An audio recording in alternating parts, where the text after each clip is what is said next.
এই সময়ের সবচেয়ে বড় খবর আছে মালদ্বীপ এবং ভারতকে নিয়ে। আপনি যেই ছবিটা এখন স্ক্রিনে দেখতে পাচ্ছেন, এই ছবিটা ডিনারে। আসলে প্রধানমন্ত্রী মোদী শপথ গ্রহণ অনুষ্ঠানের পর একটা স্পেশাল ডিনারের আয়োজন করেছিলেন। যেই সব দেশের প্রাইম মিনিস্টার এবং প্রেসিডেন্টদেরকে ভারত ইনভাইট করেছিল, এই ডিনার স্পেশালি তাদের জন্যই রাখা হয়েছিল। আর ভারতের প্রাইম মিনিস্টার এবং প্রেসিডেন্ট এই ডিনার হোস্ট করেছিলেন। এই ধরনের ডিনারে এটা হয় যে জিও পলিটিক্স একটা মেজর রোল প্লে করে থাকে। আমরা সবাই দেখেছি মালদ্বীপের সাথে আমাদের সম্পর্ক দিন প্রতিদিন ক্রমশ খারাপ হয়ে যাচ্ছিল। এছাড়াও মালদ্বীপের গভর্নমেন্টের ভারতের ওপর এতটাও ভরসা নেই যে তারা তাদের সরকার গঠনের পরে একটা নতুন রুল নিয়ে আসে, যা অনুযায়ী ভারত যে ডর্নিয়ার এয়ারক্রাফট এবং হেলিকপ্টার, তো মালদ্বীপে যখনই ইন্ডিয়ান পাইলট ফ্লাই করে তখন সেই সময় মালদ্বীপের সেনাবাহিনীর একজন ব্যক্তি হেলিকপ্টার বা ডর্নিয়ার এয়ারক্রাফটের মধ্যেই থাকেন। কিন্তু মালদ্বীপের নতুন প্রেসিডেন্ট মোহাম্মদ মুইজু ভারতের সব সেনাদেরকে নিজেদের দেশ থেকে বাইরে বের করে দিয়েছিল। কিন্তু আপনি এই ছবিতে দেখতে পাচ্ছেন যে ভারতের প্রধানমন্ত্রী মোদী মোহাম্মদ মুইজুকে তার পাশে বসিয়েছেন। লেফট সাইডে মালদ্বীপের প্রেসিডেন্ট মোহাম্মদ মুইজু আর রাইট সাইডে শ্রীলঙ্কার প্রাইম মিনিস্টার। এই দুই দেশ অর্থাৎ মালদ্বীপ এবং শ্রীলঙ্কা চীনের সাথে ক্লোজলি রিলেশনের কারণে আজকের সময়ে ভারতের জন্য এরা যথেষ্ট মাথা ব্যথা হয়ে দাঁড়িয়েছে। এটা এই জন্য কারণ যাতে একটা মেসেজ পাঠানো যেতে পারে যে ভারত শ্রীলঙ্কা এবং মালদ্বীপকে রেসপেক্ট করে। আর এই দুই দেশ ভারতের প্রধানমন্ত্রীর জন্য যথেষ্ট গুরুত্বপূর্ণ। এই জন্য প্রধানমন্ত্রী মোদী একজনকে নিজের বাম দিকে আর একজনকে নিজের ডান দিকে বসিয়েছেন। শ্রীলঙ্কাকে নিয়ে আমরা এই ভিডিওতে আলোচনা করব না, কারণ আজকের সবচেয়ে বড় খবর বেরিয়ে আসছে মালদ্বীপ থেকে। আর খবরটা এমন রয়েছে যে মালদ্বীপ এই নিউজ পাবলিক করার আগে এটাও ভাবেনি যে তাদের প্রেসিডেন্ট ভারত সফরে রয়েছেন। এছাড়াও হতে পারে ডিসিশন কিছুদিন আগে নেওয়া হয়েছিল, তখন মালদ্বীপের প্রেসিডেন্ট মোহাম্মদ মুইজু এটা ভাবেনি যে কিছুদিন পর তাকে ভারত সফরে আসতে হবে। মনে থাকলে এই ধরনের খারাপ ব্যবহার কখনোই সে করত না। এছাড়াও এটা হতে পারে যে মোহাম্মদ মুইজু এটা জানতেন না যে ভারত তার শপথ গ্রহণ অনুষ্ঠানে তাকে ইনভাইট করবে। কিন্তু মালদ্বীপ সরকারের এই সিদ্ধান্ত থেকে মোহাম্মদ মুইজু আবারও একবার দেখিয়ে দিয়েছে যে তারা ভারতের সাথে সম্পর্ক খারাপ করার জন্য কোনো কিছুকেই বাদ দেবে না। এখন কথা বলা যাক তার বিষয়ে। আসলে হয়েছে যে সরকারের আসা যাওয়া লেগেই থাকে। আজ এক পার্টির জয় হয় তো পরবর্তী নির্বাচনে অন্য পার্টির জয় হয়। কিন্তু এর মানে এটা নয় যে গত সরকার বিদেশ নীতিকে নিয়ে যে সিদ্ধান্ত গ্রহণ করেছিল তাকে হঠাৎই পরিবর্তন করে দেওয়া হবে আর তার উপর প্রতিশোধ নেওয়ার উদ্দেশ্যে তদন্ত করা হবে। যদি ভারত এবং পাকিস্তান,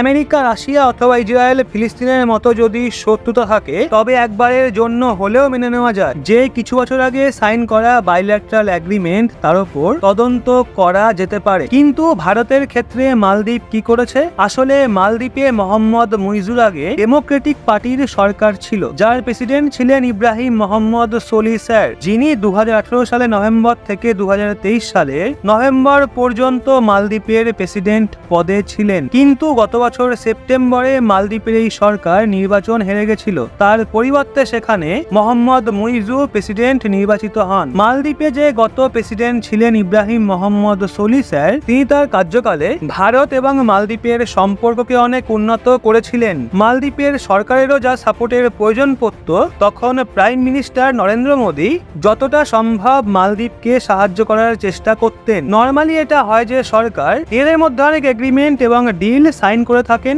প্রতিবেশী দেশের মধ্যে তো আরো অন্যান্য অনেক ধরনের এগ্রিমেন্ট সাইন হয়ে থাকে। এই জন্য যখন মালদ্বীপের Ibrahim Mohammad Solly sir president পদে ছিলেন, সেই সময় মালদ্বীপ এবং ভারতের মধ্যে বিভিন্ন ধরনের এগ্রিমেন্ট সাইন হয়েছিল। ট্রেড থেকে শুরু করে ইনভেস্টমেন্ট, ট্যুরিজম, কালচারাল এবং বিভিন্ন ধরনের এগ্রিমেন্ট দুই দেশ সাইন করেছিল। আর এই সব এগ্রিমেন্টের মধ্যে কিছু এগ্রিমেন্ট ডিফেন্স এবং পার্টনারশিপকে নিয়েছিল। এখন মালদ্বীপের নতুন সরকার 4টে এগ্রিমেন্টকে সিলেক্ট করেছে আর তার উপর তদন্ত করার সিদ্ধান্ত গ্রহণ করেছে, অর্থাৎ এনকোয়ারি বসাবে। মালদ্বীপের মধ্যে সেখানে পার্লামেন্ট 241 কমিটি রয়েছে, যারা মালদ্বীপের সিকিউরিটি ম্যাটারকে দেখে।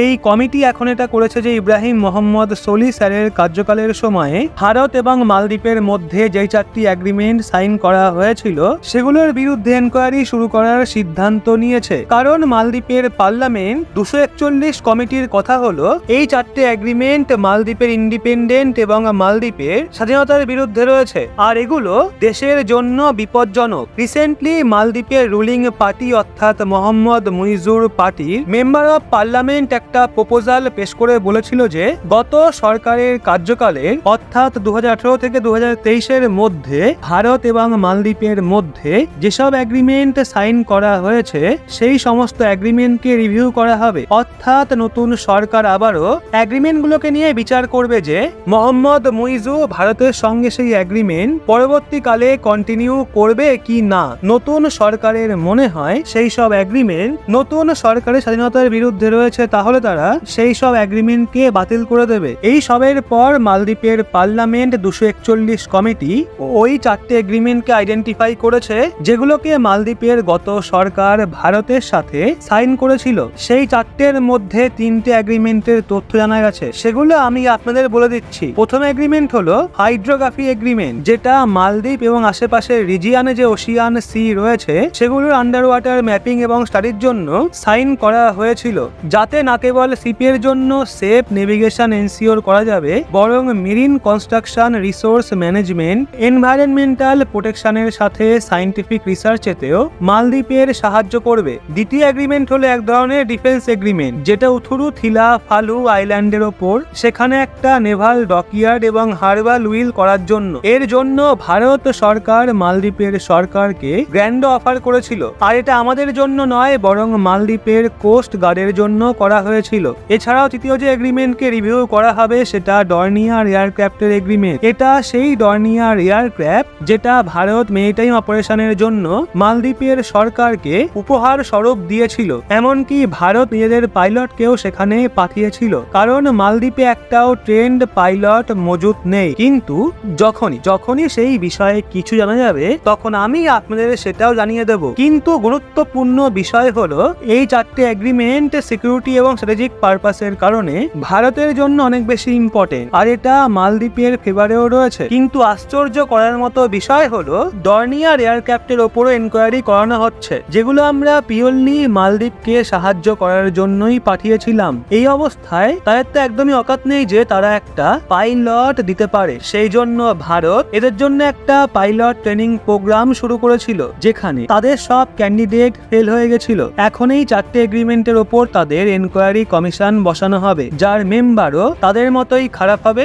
এখনো তো জানা যায়নি মালদ্বীপেতে রুলস অ্যান্ড রেগুলেশন কি রয়েছে, কিন্তু এনকোয়ারি কমিশনকে বলা হবে যে তারা এই 4টে এগ্রিমেন্টের ওপর যাতে প্রপার ইনভেস্টিগেশন করে, তারা দেখবে যে এগুলো তাদের স্বাধীনতা এবং সাম্যের বিরুদ্ধে কিনা। আর তার কিছু সময় পরেই এনকোয়ারি কমিশন এই 4টে এগ্রিমেন্টের ওপর নিজেদের রেকমেন্ডেশন দেবে মালদ্বীপের সরকারকে। আর এটাও হতে পারে যে মালদ্বীপের সরকার এনকোয়ারি কমিশনের রেকমেন্ডের বাহানা দিয়ে 4টে এগ্রিমেন্টকে ভারতের সাথে ক্যান্সেলও করে দিতে পারে। আর এই বিষয়টাকে এমপি ডিমান্ড হিসেবে নেওয়া হয়েছে। এখন এমনটা হয়েও থাকে, অনেক সময় অনেক এমপি আজব আজব ডিমান্ড করে থাকে। পরবর্তীকালে ভারতের কোনো এমপি যদি সরকারের কাছে আবেদন করে যে আমরা আমেরিকার সাথে সমস্ত ডিফেন্স এগ্রিমেন্টকে ক্যান্সেল করে দেব, তাহলে কি ভারত সরকার তেমনটাই করবে? এখানে পরিষ্কার দেখাই যাচ্ছে যে মোহাম্মদ মুইজু চীনের ইশারায় এমন সিদ্ধান্ত গ্রহণ করেছে। যদিও আশ্চর্য করার মতো বিষয় হলো যে মালদ্বীপের নতুন সরকারের সাথে